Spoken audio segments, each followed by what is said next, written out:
Hello everyone.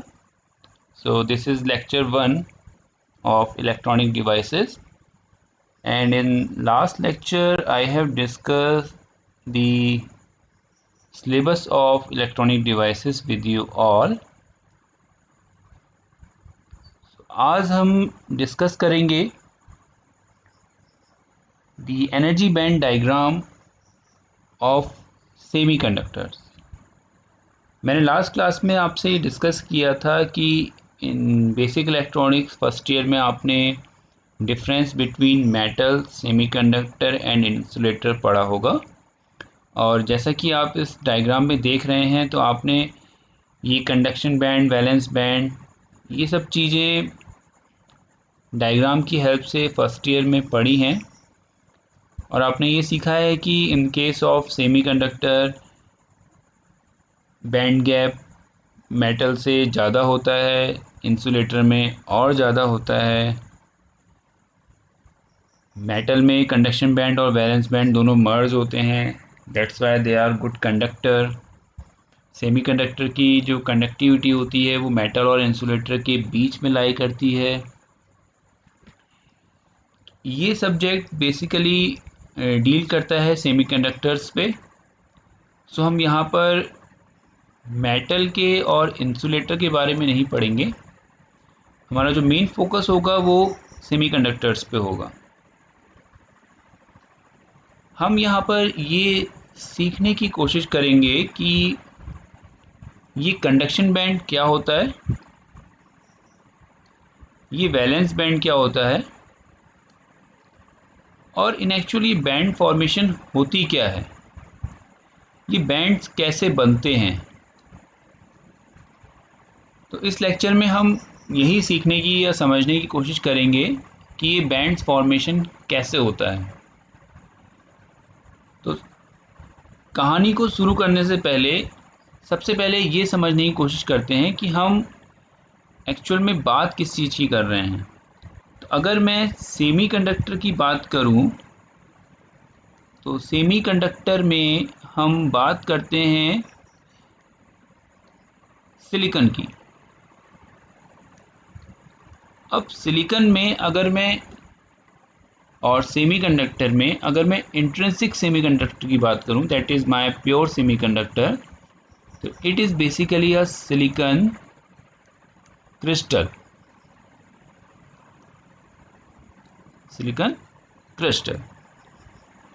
अगर मैं crystal की बात करता हूं तो क्रिस्टल में सपोज मैं एक एग्जांपल लेता हूं कि ये एक बॉक्स है और मैं एज्यूम कर रहा हूं कि ये एक सिलिकॉन क्रिस्टल है, और दूसरी तरफ मैं एक छोटा बॉक्स बनाता हूं और मैं इसको क्रिस्टल नहीं बोल के सिलिकॉन एटम बोलता हूं। तो सपोज ये एक सिलिकॉन एटम है, और जैसा कि हमें सबको पता है कि क्रिस्टल किससे मिलके बनेगा, ऐसे बहुत सारे सिलिकॉन एटम से। तो डेफिनेटली इस क्रिस्टल के अंदर क्या होंगे, बहुत सारे सिलिकॉन एटम्स। ठीक है, इतनी बात समझ में आई। तो इसका मतलब सिलिकॉन क्रिस्टल जो है वो बहुत सारे सिलिकॉन एटम से मिलके बना है। चलिए अब थोड़ा आगे बढ़ते हैं। सिलिकॉन एटम है क्या?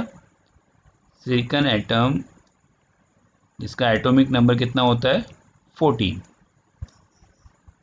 तो इसकी फिजिकल, केमिकल, ये सब चीज़ें, प्रॉपर्टीज़ आप फिजिक्स केमिस्ट्री में पढ़ चुके हैं फर्स्ट ईयर में, 12th में। क्लियर? तो हमारे जो काम की चीज़ है हम उस पर फोकस करेंगे। तो इसका जो एटॉमिक नंबर होता है वो होता है 14। अगर हम इसको कन्वर्ट करें या डिवाइड करें डिफरेंट ऑर्बिटल्स में तो हम इसे कहते हैं 1s, 2s, 2p, 3s and 3p। और अगर हम सिलिकॉन के वैलेंस इलेक्ट्रॉन्स की बात करें या फिर आउटर मोस्ट ऑर्बिट के इलेक्ट्रॉन्स की बात करें तो उनका नंबर जो होता है वो होता है 4, means 3s2 and 3p 2। Clear? इतनी बात समझ में आई? तो मैंने आपसे क्या कहा कि हम एक सिलिकॉन क्रिस्टल बना रहे हैं। डेफिनेटली वो सिलिकॉन क्रिस्टल किससे मिलके बनेगा? सिलिकॉन एटम से। एक सिलिकॉन एटम का एटॉमिक नंबर कितना होता है? 14। उसके वैलेंस इलेक्ट्रॉन्स यानी आउटर मोस्ट ऑर्बिट में कितने इलेक्ट्रॉन्स होंगे? 4। और उनको कैसे डिफाइन किया जाएगा? 3s2 and 3p2। p की मैक्सिमम लिमिट कितनी होती है? 6। s की 2, तो ये तो 2 फिल है, और यहाँ पे 4 हो सकते थे बट 2 ही इलेक्ट्रॉन्स हैं। क्लियर? तो इतना याद करके चलिए। क्या याद रखना है? सारी चीज़ें भूल जाते हैं, सिर्फ इतना याद रखते हैं, 3s2 एंड 3p2। क्लियर? चलिए आगे बढ़ते हैं। तो हमने ये देखा कि एक सिलिकॉन के लिए उसकी आउटर मोस्ट ऑर्बिट 3s2 और 3p2 की बात करते हैं। नाउ अब क्या हुआ अगर मैं एक बॉक्स में 100 सिलिकॉन एटम्स को रखने की कोशिश करूं, तो क्या होगा? हर एक सिलिकॉन एटम के आउटर मोस्ट ऑर्बिट में 4 valence electrons like 3s2 and 3p2। Clear? और ऐसे n नंबर ऑफ सिलिकॉन, जहां पे मैं उनको 100 कह रहा हूं, तो n number of silicon atoms एक बॉक्स में आप फिट करना चाह रहे हैं। ओके, अब ये 3s 3p 1s 2s ये क्या रिप्रेजेंट करते हैं? ये रिप्रेजेंट करते हैं इलेक्ट्रॉन के एनर्जी लेवल्स को। क्लियर?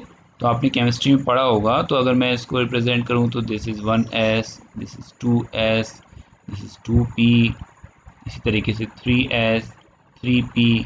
तो ये सब क्या रिप्रेजेंट कर रहे हैं? ये सब रिप्रेजेंट कर रहे हैं एनर्जी लेवल्स। तो ये लेवल्स हैं एनर्जी के।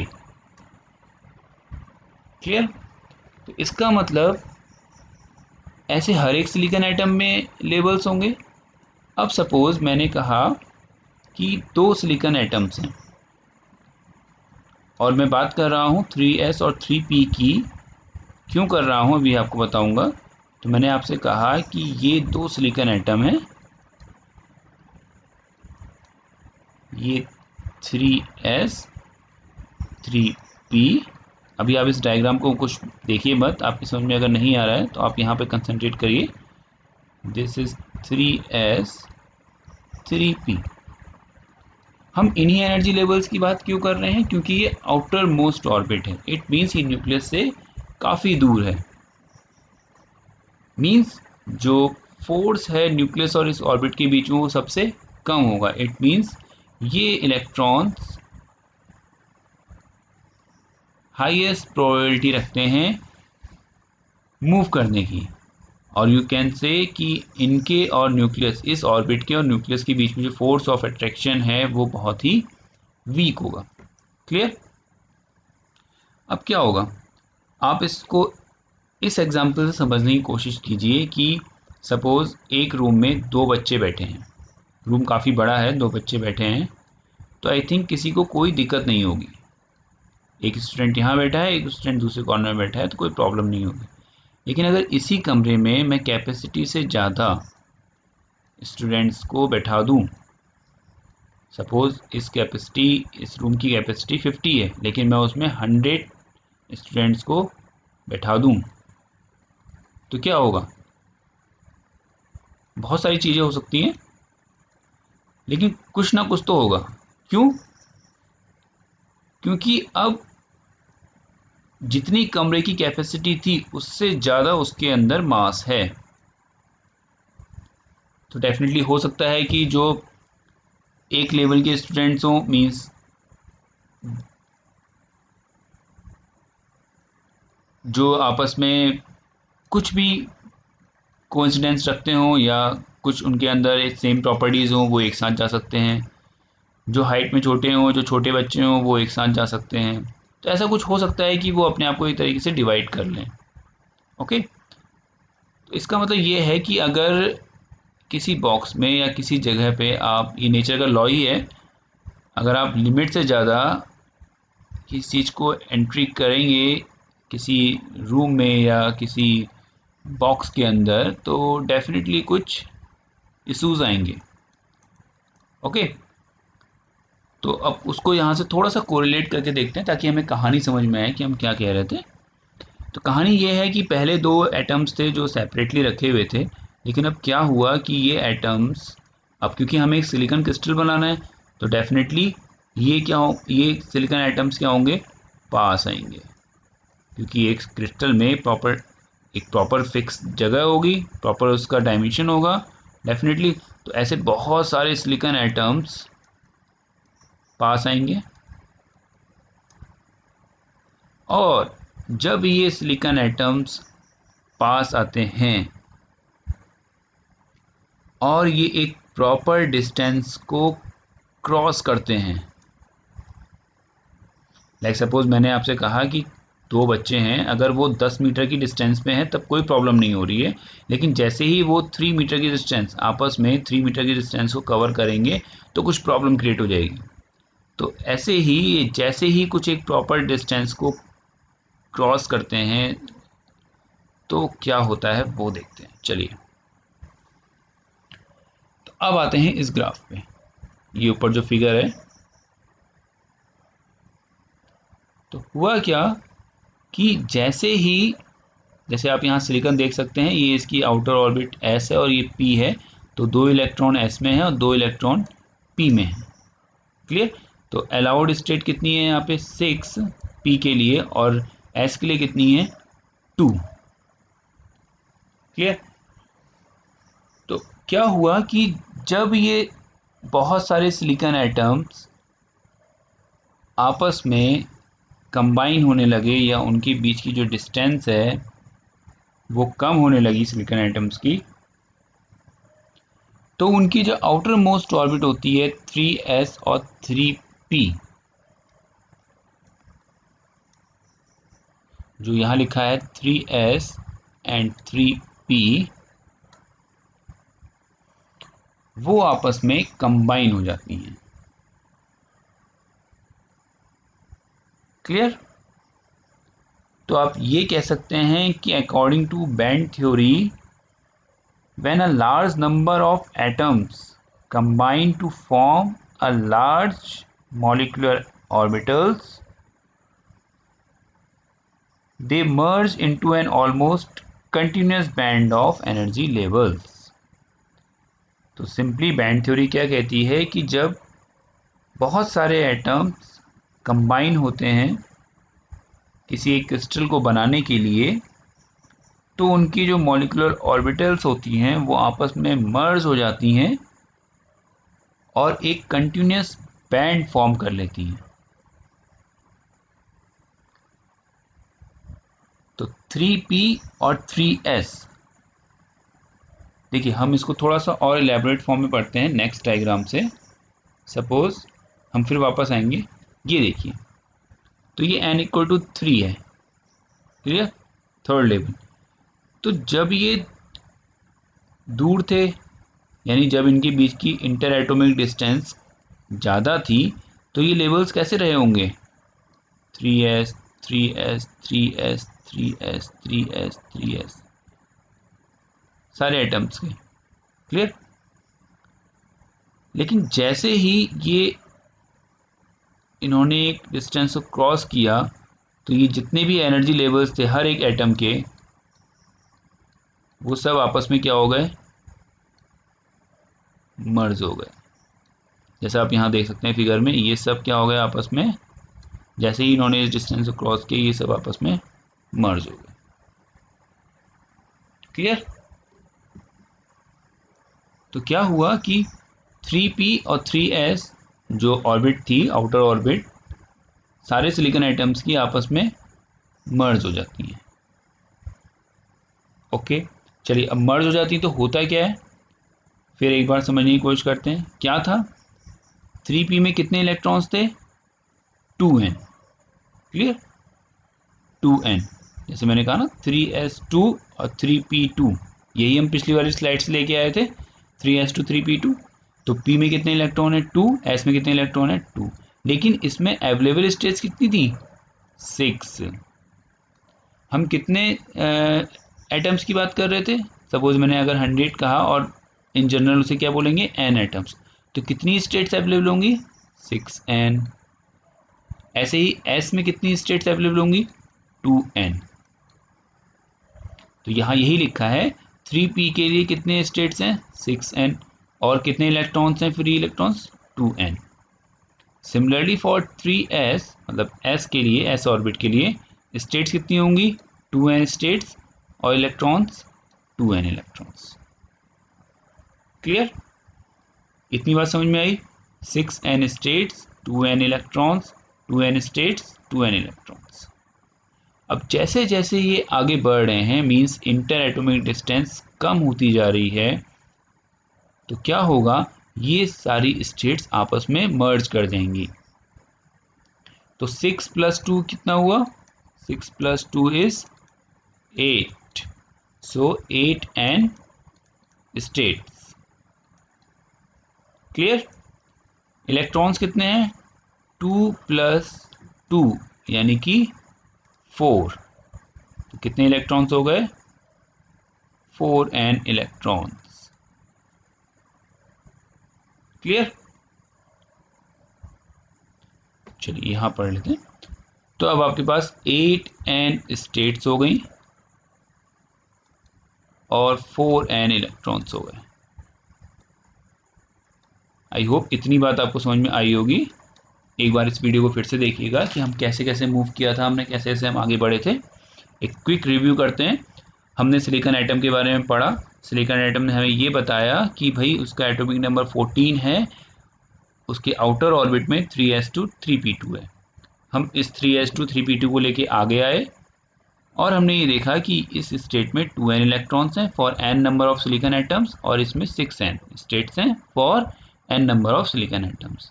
हमने ये देखा कि बैंड थ्योरी ये कहती है कि जैसे जैसे इंटर एटॉमिक डिस्टेंस कम होती जाती है तो ये जो same state same level energy level की स्टेट्स होती हैं वो सब आपस में क्या होती हैं मर्ज हो जाती हैं। तो ये जब मर्ज हुई तो इन्होंने 6n + 2 8n स्टेट्स दी, 2n + 2n = 4n इलेक्ट्रॉन्स दिए।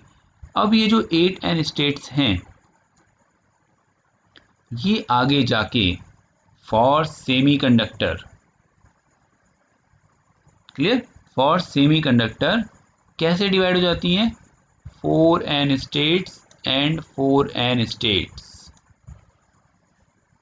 तो यही मैजिक है सेमीकंडक्टर का कि इन्होंने क्या किया 4n और 4n स्टेट्स में अपने आप को डिवाइड कर लिया और डिवाइड ऐसे किया कि इसके बीच में एक एनर्जी गैप रह जाता है। अब हम थोड़ा इसको क्लियर कर लेते हैं क्योंकि हमें बहुत सारी चीज़ और समझनी है यहाँ पर। क्लियर, ये चीज़ हमें सब समझ में आ गई। आप जब वीडियो देख रहे हैं तो एक बार इसको बहुत ध्यान से देखिएगा, आपको चीज़ें सब समझ में आ जाएंगी। क्लियर, चलिए इतने पे हमारा काम हो जाएगा फिर से। ओके, सो तो क्या हुआ कि 8n स्टेट और 4n इलेक्ट्रॉन्स, तो ये 4n स्टेट्स और 4n स्टेट्स दो में डिवाइड हो जाते हैं। क्लियर, तो यही 4n स्टेट्स क्या बनाते हैं upper band and that band is known as conduction band and lower 4n states क्या बनाती हैं आपका वैलेंस बैंड। क्लियर, अब बात करते हैं इलेक्ट्रॉन्स की। ये जो 4n इलेक्ट्रॉन्स थे वो कहाँ गए। आप इसको ऐसे समझ सकते हैं कि अगर हम अपने लाइफ की बात करें तो हम हमेशा ये चाहते हैं कि हमें कुछ ना करना पड़े, हमें सब कुछ अपने आप मिल जाए। इट मीन्स हम कभी भी एक्साइटेड स्टेट में नहीं रहना चाहते, हम हमेशा लो स्टेट में रहना चाहते हैं। तो इसी तरीके से ये इलेक्ट्रॉन्स भी हमारे भाई हैं, तो ये इलेक्ट्रॉन्स भी क्या चाहते हैं कि हम लोअर एनर्जी स्टेट में रहें। तो ये जो ग्राफ है वाई एक्सिस में क्या दिखा रहा है इलेक्ट्रॉन एनर्जी, तो वो सारे के सारे 4n इलेक्ट्रॉन्स कहा जाते हैं लोअर एनर्जी स्टेट में, और उनको क्या नाम दिया जाता है? Valence electrons. क्लियर? ये बात समझ में आई आपको कि क्या हुआ? जो आपके पास 8n स्टेट्स थी वो 4n स्टेट्स में डिवाइड हो गई, और अपर 4n स्टेट्स ने क्या बनाया आपका? Conduction band. This is your conduction band. और लोअर ने क्या बनाया आपका? Valence band. और जो भी आपके 4n इलेक्ट्रॉन्स थे वो कहाँ चले गए? वैलेंस बैंड में, और वो कहलाते हैं आपके वैलेंस इलेक्ट्रॉन्स। क्लियर? तो ये आप यहाँ जो देख रहे हैं, जो मैंने आपको बताया वो यही था कि स्टार्टिंग में तो क्या होगा, जो आउटर मोस्ट ऑर्बिट थी वो इस पॉइंट से ही मर्ज होना स्टार्ट हो गई।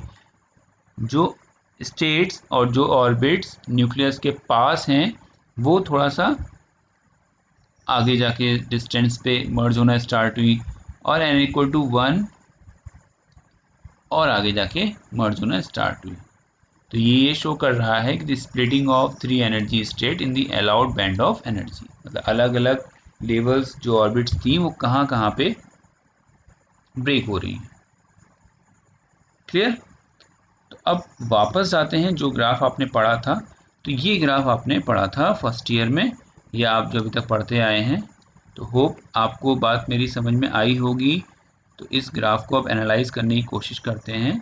ये ग्राफ क्या है? Basically energy band diagram of silicon mean semiconductor, metal and insulator. Okay, so तो वही जो अभी आपने पढ़ा, ये रहा सेमीकंडक्टर। अब मेटल के केस में क्या होता है? मेटल के केस में वो बैंड्स जो अपर स्टेट और लोअर स्टेट बैंड्स होते हैं उनके बीच में कोई भी एनर्जी गैप नहीं होता है। इसका मतलब ये है कि वैलेंस बैंड के इलेक्ट्रॉन्स को कोई भी एक्स्ट्रा एनर्जी नहीं चाहिए कंडक्शन बैंड में जाने के लिए, और for flow of charge carrier, flow of current. So room temperature पे metal as a conductor behave करता है प्रॉपर्ली। क्लियर? बट अब हम, और इंसुलेटर के केस में ये गैप बहुत ज़्यादा होता है दोनों एनर्जी बैंड्स के बीच में, इसलिए इसके लिए बहुत हाई टेम्परेचर और हाई एनर्जी चाहिए होती है। इसीलिए इंसुलेटर रूम टेम्परेचर पे बिल्कुल भी कंडक्ट नहीं कर सकते, और हाई टेम्परेचर देने के बाद भी वो स्मॉल कंडक्टिविटी शो करते हैं। But for the case of semiconductor में क्या हुआ? तो हमने कहा था जैसे हम मेटल और कंडक्टर इंसुलेटर की बात नहीं करेंगे, हम सिर्फ सेमीकंडक्टर की बात करेंगे। तो सिलिकॉन के केस में क्या हुआ? सिलिकॉन के केस में आपका जो भी 8n स्टेट्स थी वो 4n और 4n में डिवाइड हो गई। उन्होंने दो बैंड फॉर्म किए, conduction band and valence band, और आपके वैलेंस बैंड में सारे फ्री इलेक्ट्रॉन्स अवेलेबल थे। और मजे की बात ये थी कि जब वो मर्ज होते हैं तो वो एक कंटिन्यूस बैंड नहीं बनाते हैं। वो सारी एनर्जी स्टेट्स मिलके कंटिन्यूस बैंड नहीं बनाती हैं। अब ये बैंड है क्या? बेसिकली इसको और थोड़ा सा डीप में समझते हैं। सपोज वो बैंड मर्ज हो गए। क्लियर? तो ये बैंड है क्या, ये देखते हैं। ओके, ये मर्ज हुए तो क्या थे? ये सब क्या है? एक तरीके से एनर्जी स्टेट्स। और ये एनर्जी स्टेट्स क्या रिप्रेजेंट कर रही हैं? Energy of electron. तो ये कोई एनर्जी लेवल है, यहाँ पे कुछ इलेक्ट्रॉन हो सकता है, ये एक एनर्जी लेवल है, यहाँ इलेक्ट्रॉन हो सकता है, यहाँ इलेक्ट्रॉन हो सकता है, यहाँ इलेक्ट्रॉन हो सकता है। तो ये सब एनर्जी लेवल हैं। जैसे एक सीढ़ी होती है ना, आप 4th सीढ़ी पे खड़े हुए हैं, या 5th पे खड़े हैं, या 7th पे खड़े हैं। तो जब ये मर्ज करते हैं तो इनमें से जो आप कह सकते हैं इलेक्ट्रॉन के होने की प्रोबेबिलिटी कहाँ हो सकती है और कहाँ नहीं हो सकती, मतलब वो कौन से एनर्जी लेवल्स को ऑक्यूपाई कर रहे हैं और किन को छोड़ रहे हैं। तो वही मैजिक है, वही कहानी है पूरी सेमीकंडक्टर्स की कि ये जब बैंड फॉर्म करते हैं तो ये बाय डिफ़ॉल्ट एक एनर्जी गैप छोड़ देते हैं। तो ये कंडक्शन बैंड बन गया और ये आपका वैलेंस बैंड बन गया, और इस बीच में कोई भी इलेक्ट्रॉन अवेलेबल नहीं है। तो यहाँ पे इसको बहुत ध्यान से समझिएगा, no electron is available means the probability of finding the electron in this region is 0। Clear? और इसको आप क्या बोलते हैं? This region is known as energy band gap. Energy band gap. आप जब नोट्स बना रहे हो तो आप ध्यान से इसको लिखते जाइएगा, यहाँ पे अगर आपको क्लियर नहीं शो हो रहा है। So this is called energy band gap. तो ये वो रीजन है जहाँ पर कोई भी इलेक्ट्रॉन प्रेजेंट नहीं होता है। सारे इलेक्ट्रॉन्स कहाँ होंगे? या तो ऊपर और या फिर नीचे। और इस केस में क्या है, 4 इलेक्ट्रॉन्स कहाँ प्रेजेंट हैं? वैलेंस बैंड में। तो जैसे ही हम उनको एनर्जी देंगे वो सीधे कहाँ पहुँच जाएंगे? कंडक्शन बैंड में। यानी फ्लो ऑफ चार्ज, यानी कि इलेक्ट्रॉन्स रहेंगे कहाँ? या तो वैलेंस बैंड में या फिर कंडक्शन बैंड में। क्लियर? तो ये बात आपको इस फिगर से समझ में आ रही होगी। ये आपका वैलेंस बैंड है, ये कंडक्शन बैंड है, और ये आपका बैंड गैप है। सो यहाँ पे probability of finding an electron is very low or negligible। Clear? जबकि मेटल केस में ये कंबाइन होते हैं और इंसुलेटर केस में ये गैप बहुत ज़्यादा होता है। तो आई होप आपको ये बात समझ में आई होगी। ठीक है, तो ये इसका थ्योरी पार्ट है। Means according to band theory when a large number of atoms combine, जो भी मैंने आपसे अभी कहा वो सब यहाँ लिखा हुआ है। Combine to form a large aggregate molecular orbitals merge into an almost continuous band of energy levels. The bottom half, that is called valence band, is composed of bonding molecular orbitals and filled with electrons, and the upper half is composed of anti-bonding molecular orbitals. आपने ये सब chemistry में पढ़ा होगा, orbitals, and this is almost empty. In case of silicon, 14 electrons, so outermost 3s 3p orbital in pair. When atoms are far away from each other, the electrons in the outer do not interact। तो ये मैंने आपको जो बताया कि अगर एक कमरे में 2 बच्चे बैठे हुए हैं तो वो किसी को डिस्टर्ब नहीं करेंगे। तो सेम केस है, when atoms are far away, silicon atoms तो अगर दूर दूर रखे हुए हैं तो electrons in the out shell do not interact. So force of attraction, force of repulsion कुछ भी नहीं होगा। But as the distance between atoms is reduced to a particular value, then there is an overlap of electron wave functions across adjacent atoms। Clear? तो कुछ ना कुछ interaction, force of attraction, repulsion उनमें लगेगा। So this leads to a splitting of energy levels consist with a Pauli exclusion principle and forming energy bands। तो यहाँ पर आपके energy bands form होते हैं। This splitting leads to 2n states in 3s band, जो मैंने आपको बताया, and 6n states in 3p band, where n is the number of silicon atoms in cluster। So a further reduction of lattice spacing causes the 3s and 3p energy band to merge into a single band having 8n available states। तो वो आपस में क्या होते हैं? merge हो जाते हैं 8n states में, and then split again into 2 bands, that is 4n state each। तो 4n states conduction band and 4n states valence band। At the temperature of 0 Kelvin, the lower band is completely filled with electrons and named valence band. The upper band is empty and named as conduction band।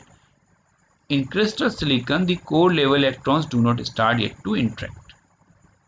तो अभी हम ये देखेंगे कि ये temperature 0 kelvin या intrinsic semiconductor या extrinsic semiconductor, इसमें कब कंडक्शन होता है, कब नहीं होता है। तो इस लेक्चर में बेसिकली हमने ये समझने की कोशिश की कि जो ये डायग्राम हम अभी तक देखते आ रहे थे for semiconductor, conduction band and valence band, उसके पीछे की थ्योरी क्या है।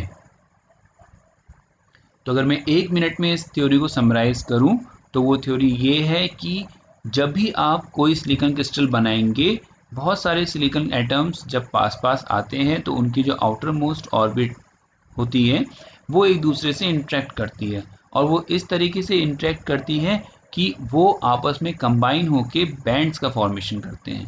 तो जैसे आपके 8 n स्टेट्स हैं, 6+2, तो वो 8 n स्टेट्स एक पर्टिकुलर डिस्टेंस को क्रॉस करते ही 4 n स्टेट्स और 4 n स्टेट्स में डिवाइड हो जाती हैं, और उनके बीच में एक एनर्जी गैप होता है, एक बैंड गैप होता है, वो दोनों मर्ज नहीं होती हैं।